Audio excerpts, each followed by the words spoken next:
with this opportunity to share with you all.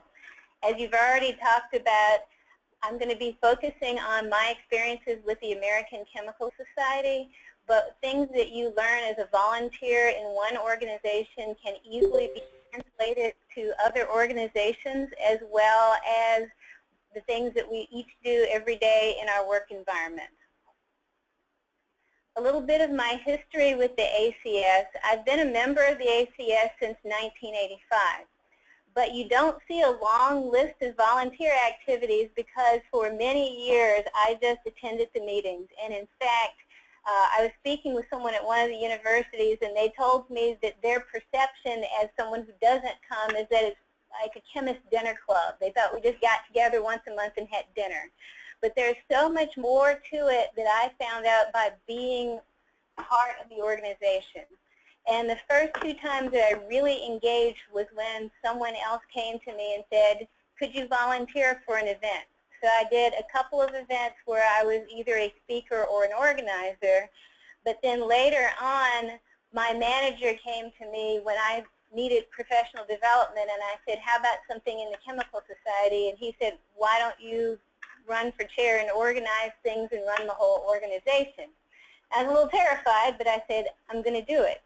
So you can see since 2014, I have been in leadership in the ACS, and hopefully some of the things that I can share with you will be helpful in looking at what you can do with the ASQ.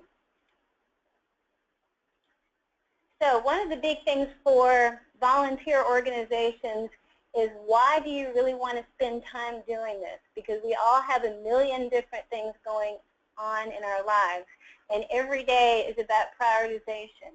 So the focus of this talk is really a focus on what's in it for me, what's in it for each person as an individual.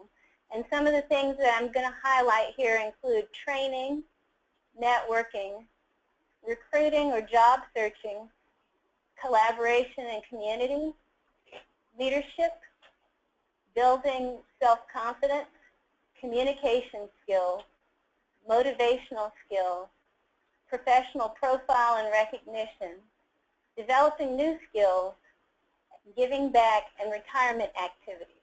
Now this list probably could have gone on and on for multiple pages, but what I did in order to keep the scope manageable is I polled the members of our executive committee, and I got feedback from them about what they thought was most valuable to them in their careers in the ACS. Many of whom have been in leadership in the ACS for more than 50 years, as well as some people who are very new to the organization. And I will be sharing with you my story and some of the stories that I have gotten from other people that I think will highlight some of these things. The first thing that I wanted to talk about is training. We are always looking for training. In fact, people who are already on this call are obviously interested in training, whether it's for just building your professional knowledge, whether it's required training that you have to have for certification, which I already heard you all talk about. And all of these organizations usually offer lots of different training. As you see here, the ACS has a Leadership Institute, and that was my first experience with training. I got to go to Dallas and spend 2 days of very heavily immersed training on leadership, and they talked about computer skills and motivational skills and how to work with a group, all things that you can apply in your everyday job as well as in that organization. And I know the ASQ also offers things like publications and short courses and different types of training. And I took a look at the ASQ website and the ACS website, and there were a lot of parallels there. Both have different types of institutes where you can get these kinds of trainings that are an advantage. So this is one of those reasons why you want to volunteer, is because sometimes you can get discounts on things. Sometimes you can get free training like these webinars where you're not paying for things. It's an advantage of membership that every member should be grabbing and holding on to. Anytime you get a chance to learn something new, you should take hold of it and run with it. Next of all is networking. And this picture is from our 100th anniversary celebration. The Virginia section just celebrated 100 years back in October of last year. We had about 114 people gather for that event. And I understand that the ASQ is, your section, the Blue Ridge section, is celebrated 50 years, I believe, in 2013. So you all have a long-standing history in Virginia as well. But one of the things that I really liked that one of our committee chairs mentioned was that half of the professional chemist jobs that he said he got were due to contacts that he made in the Virginia section. And I like this picture because it really illustrates that every time you interact with people professionally, whether it's a smaller sectional meeting, whether it's a large national meeting, you are expanding your contact base.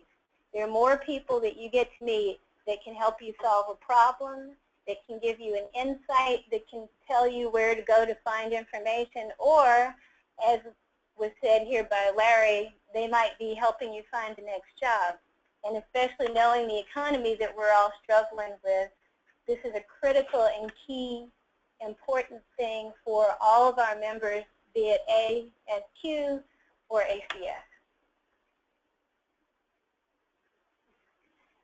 And then running into that same thing is recruitment and job searching. We have a lot of different events both in our section and nationwide where people get together and give posters or presentations that are talks. And students, professionals within industry, and administrators and teachers from high school all the way through college all will get together at these meetings and get a chance to interact. And when you have all those folks together, it's a good opportunity for you, whether you're the recruiter or the job searcher. And the quote that I got was from Dr. William Wellstead, who's a member at large, but he's also a past chair. And in fact, he's the person who gave me my job, not only the current job that I have now, but actually hired me for my first chemistry-related position. You never know where your contact is going to come from, but if you have a professional organization like the ASQ, it's an excellent opportunity to go out and meet people. Now, I'll just tell you a little personal story that's a little funny. When I met Dr. Wellstead, it actually wasn't at a professional event, but it was a volunteer event. I was singing at a Baptist fundraiser to raise money for summer missions. Bill Wellstead was there. We met, we talked to each other, and developed a relationship. Then I was a cashier in a grocery store, and his wife came through my line and told me that he was looking for somebody for a summer internship position. So then I called, went down and applied for it, and then when he called me in, he recognized me from that volunteer activity, which then led to the summer internship position, which was the first chemistry-related job, which then eventually led to this current job. So networking and recruiting and job searching can be done no matter where you are and what volunteer organization you're in. Another opportunity is collaboration and community. And today is a surprise for me because I didn't realize we were going to end up doing it this way, but we already have collaboration and community expanded here, because not only do we have the Blue Ridge section folks on this webinar, but we also have people from the Richmond section in attendance here today. And what's really nice is the collaboration cannot just be between sections of a single organization, but you can really pull multiple organizations together and benefit from their knowledge.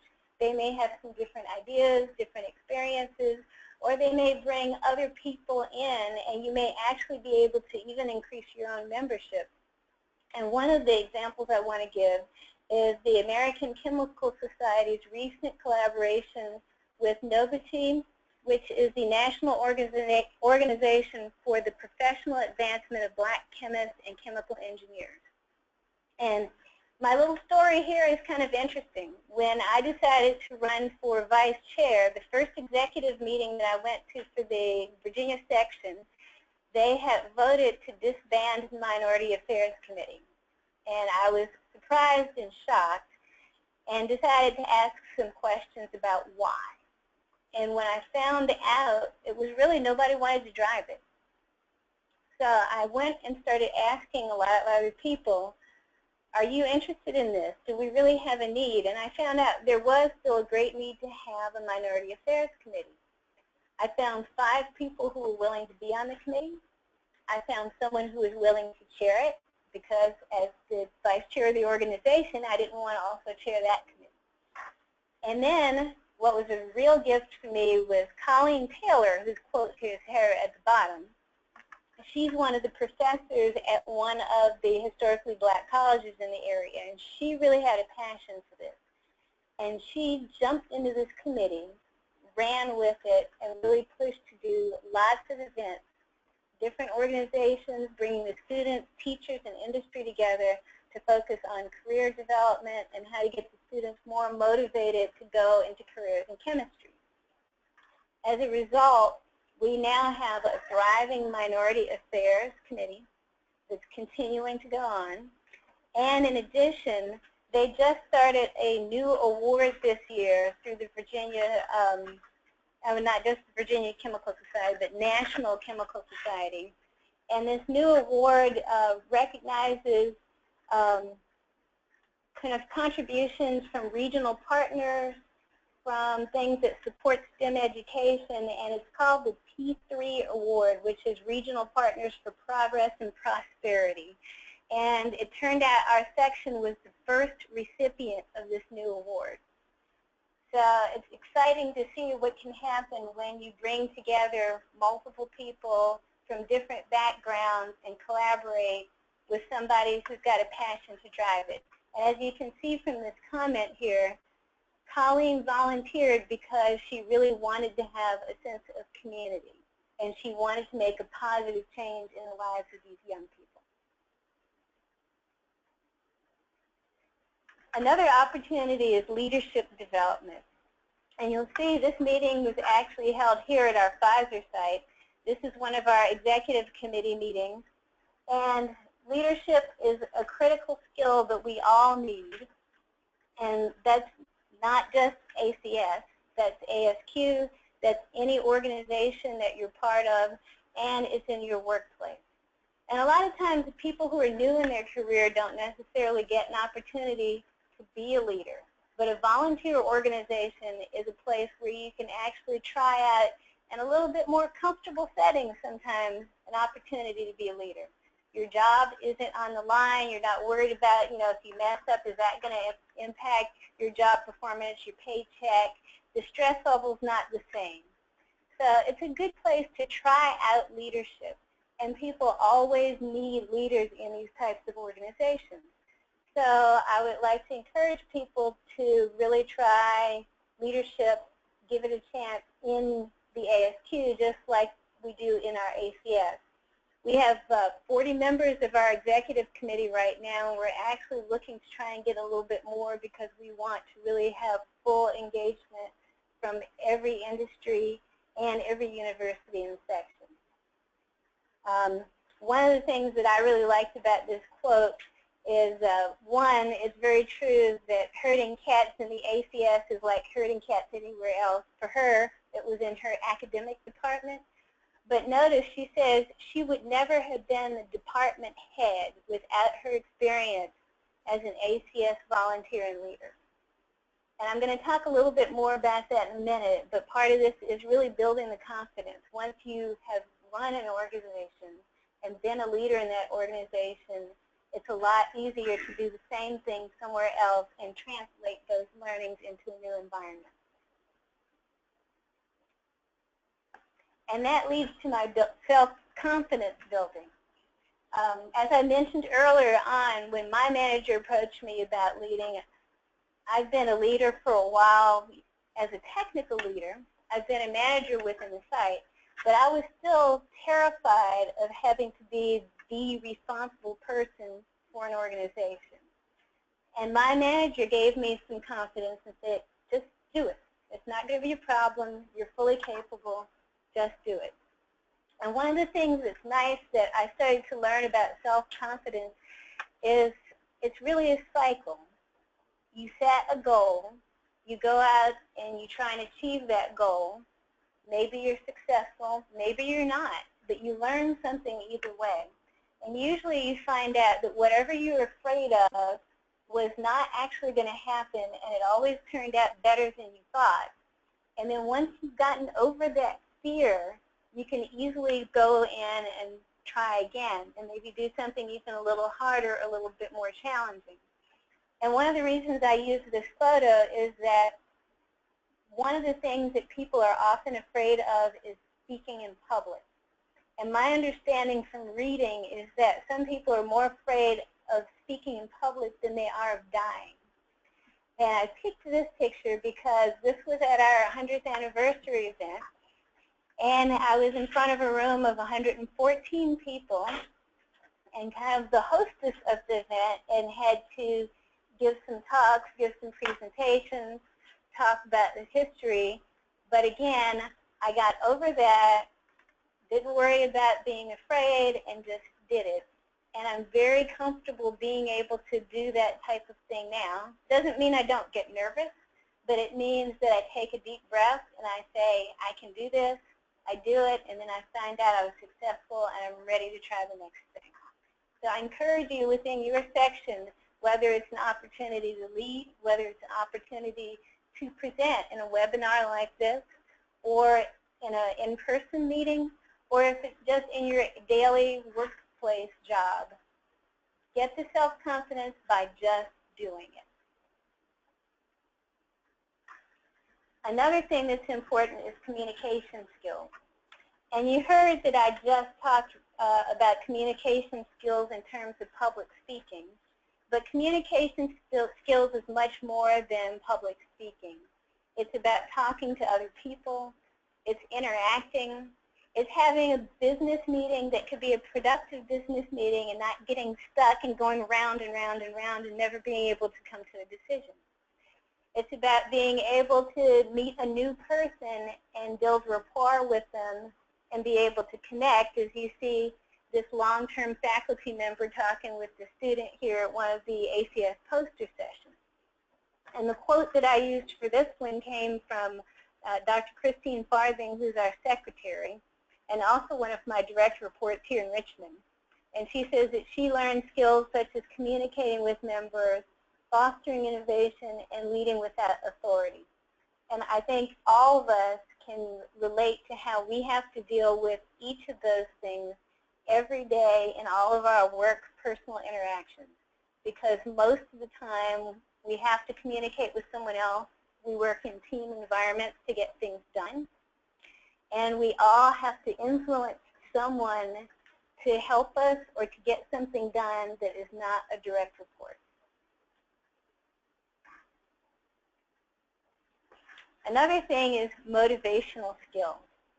One of the things, again, within a volunteer organization is you don't have that official reporting structure. You don't have that authority to deal with. So in order to get things done, you really have to have people who are motivated. You have to have people who have a passion for what they're doing. And sometimes you have to create that passion, or sometimes you have to discover that passion in the individual. What is it that makes that person tick? What does that person love to do? Why are they part of the organization in the first place?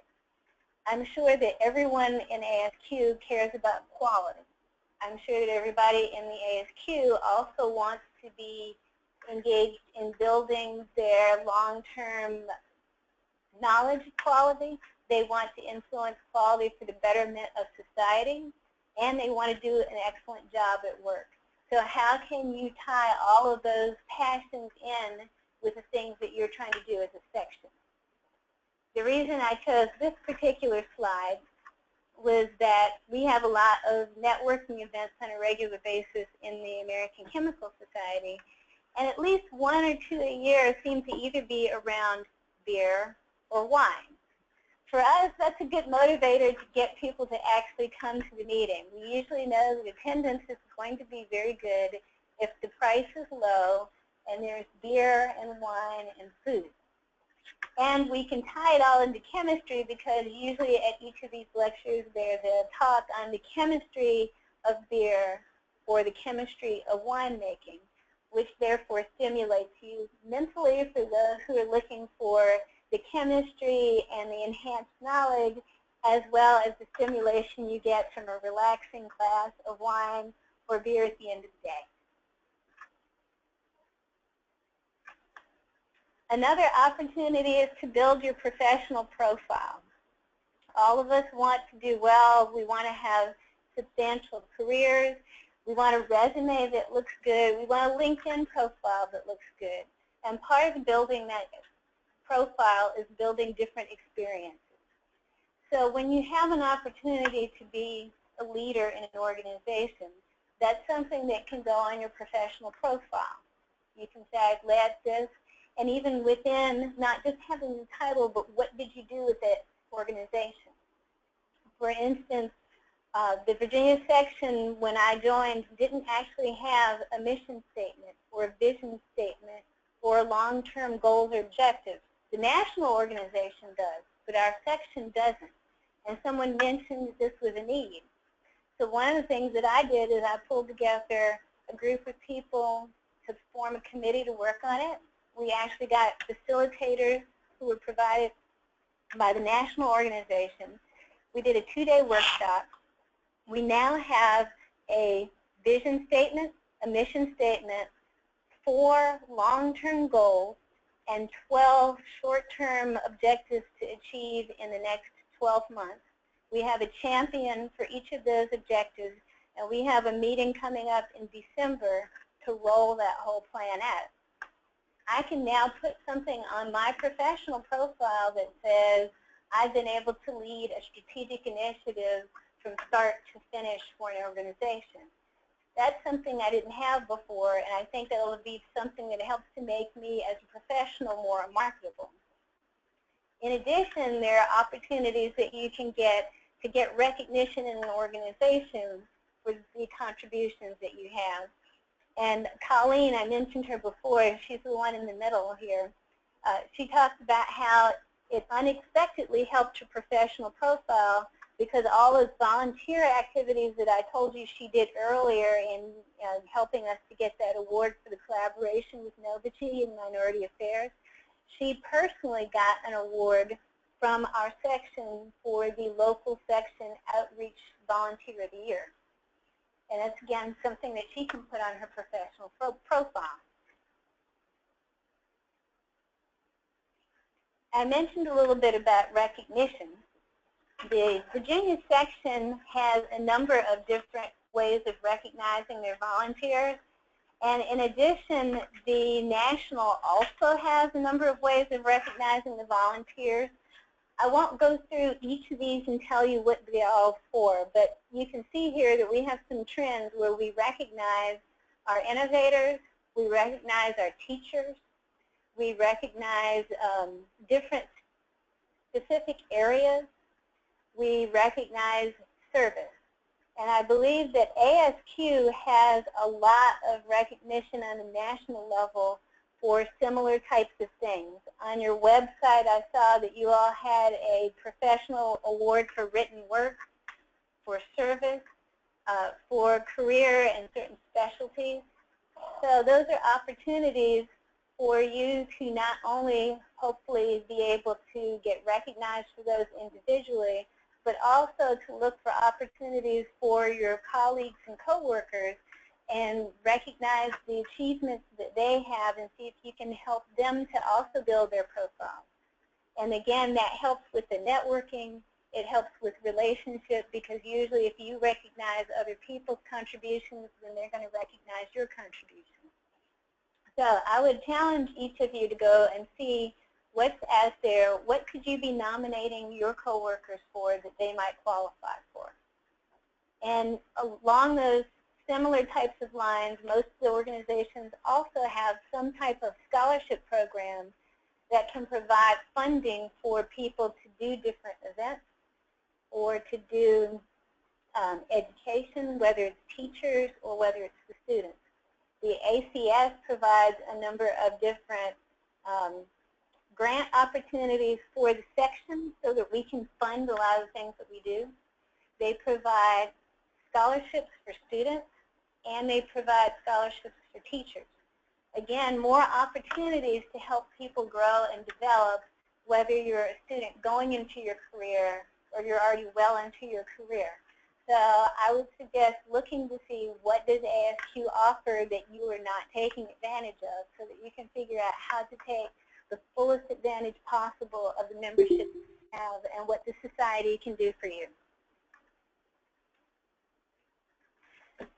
Volunteerism also gives you the opportunity to develop and hone new skills. And this quote came from our YCC chair, and she said it gave her an opportunity to plan events and meet other leaders in the ACS and the Richmond area. But I'd like to say that she really learned a lot more. And this is one of the meeting notices from one of the first meetings that she'd organized as the YCC chair. You see the motivation there. The talk was on the chemistry of cannabis, which certainly brought out plenty of young people. They were interested in hearing what we had to say about that. But in addition to that, she didn't just learn how to organize an event. Again, she built that self-confidence. So after a year of running the YCC and being successful and really taking an organization that had almost no participation with younger chemists to one where we now have a thriving younger chemist committee with a chair, a co-chair, and an event happening every single month. Now she is going to be moving through the entire leadership chain. She is currently the vice chair and will be the chair-elect next year, who's in charge of our programming. So she's really taken that and run with it and further developed her career and learned new skills at each level by just starting here in this one place. And last but not least, there's always giving back. The fellow that you see on the screen there from 1968 was actually one of my advisors. He's my undergraduate advisor at Virginia Commonwealth University, Dr. Robert Bass. And Dr. Bass really made a contribution for more than 50 years, which is why we ended up creating this new award and giving him this award for many, many things that he has done. But he's not the only one. We have so many members who have given selflessly of their time and energy and passion. And they really do it just because they want to make a difference in society and they want to give back to their organization. And that was what Dr. Robert Davidson, who's our member at large, does. He says here that that's why he volunteers. It's because he wants to give something back. And he's very quiet and he's very unassuming, but he runs a whole bunch of programs for the students and for education. And he gives us one report at the end of the year that's like 12 pages long of all of these different events. So back to my comment before about people thinking we're a dinner club, if all you did was come to the meeting where we had a speaker and a dinner once a month, you'd think that's all it was, you know, the chemistry dinner club. But we're influencing chemistry education throughout the state of Virginia at multiple levels, doing different programs and events and providing training and funding and opportunities and awards for teachers and students. And the people like Robert Davidson and the other members of the ACS are the ones who are driving that amazing effort. And you can be volunteering at just about any age in your career. And I put up here Jim Beck because I just really wanted to highlight so much of what you can do in retirement. And he's the epitome of a person who's contributed in their retirement. Jim has been a member for 50 years. He's been a member of this section for 47. He's been on the executive committee for 43. And he's been the editor of our bulletin, as you see here, for 24 years. And just to tell you a little bit of a story about Jim, Jim is one of those people who is on top of things all the time. He comes to all of the meetings.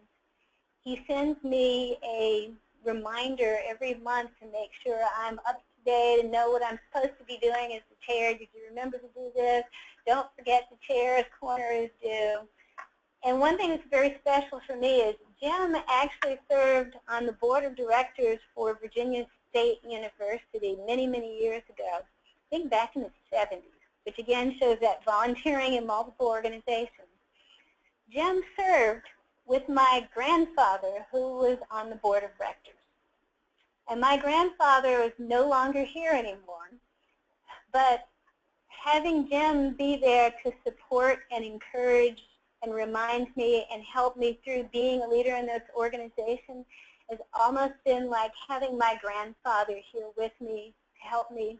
And I kind of get a little emotional and teary-eyed about it, but it's been very special to have that intergenerational connection that goes back and even touches my family, and that volunteering spirit that my grandfather had that's shared between him and Jim Beck. So to wrap everything up, I would like to challenge everybody in the ASQ to do the same thing I've been challenging everybody to do more of in the American Chemical Society. Volunteer. It provides you an opportunity to grow as a person. It provides you an opportunity to grow in your profession. It provides you an opportunity to grow in lead. Create something new, whether it's growing a program, developing a talk, helping to build someone else up who's already in the organization, creating a new program in the organization, make it yours. And most of all, lead. We need people to be leaders, whether they're at work, whether they're in your professional organization. Lead, make a difference, be the change. Thank you very much. Thank you, Denise. Since you did a beautiful job covering the parallels between ASQ and ACS, I'm going to forego going through anything that I had planned. I think you did a fabulous job, and thank you very much for doing it. What we'd like to do now is we'd like to open up to questions from folks who are on the line. If you have a question for Denise, please type it into the chat box, and we can wait a moment or so while you do that.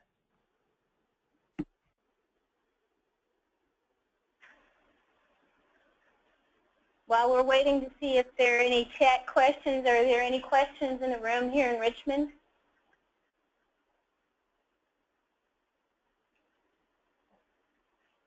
We have no questions here in Richmond.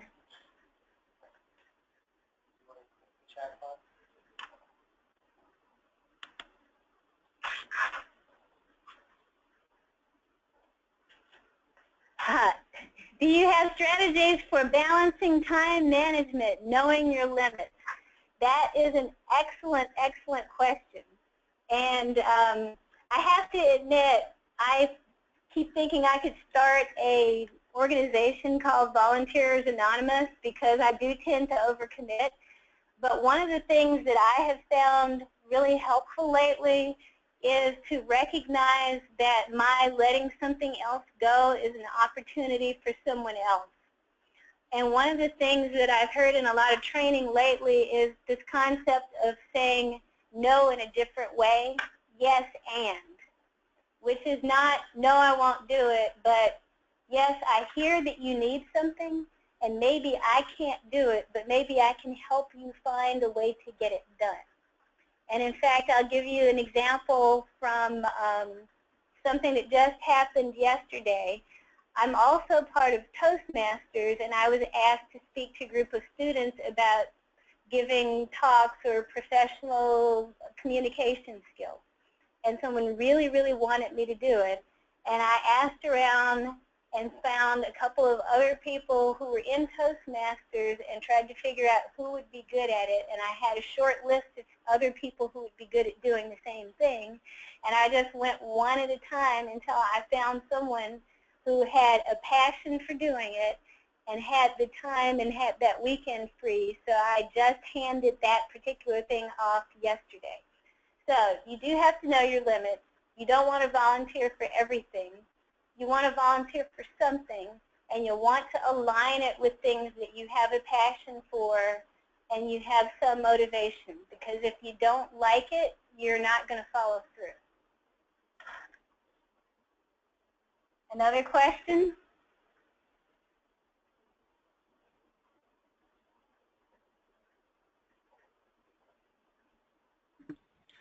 Well, Denise, while we're waiting for questions that people may be typing into the chat box, I just want to remind everybody, too, that when we follow up with you in the next day or so with the certificate of attendance, we're also going to have opportunity for feedback, which will be a short survey. We'd greatly appreciate if you would take a moment or so to provide us with feedback for today's webinar, because we will, of course, share the feedback with Denise, as well as use whatever feedback you give us to help us in our planning for future webinars.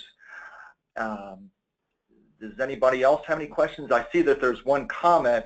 Thanks for the good presentation. I don't see anything else. I think pretty much with that, we're going to call it a day today.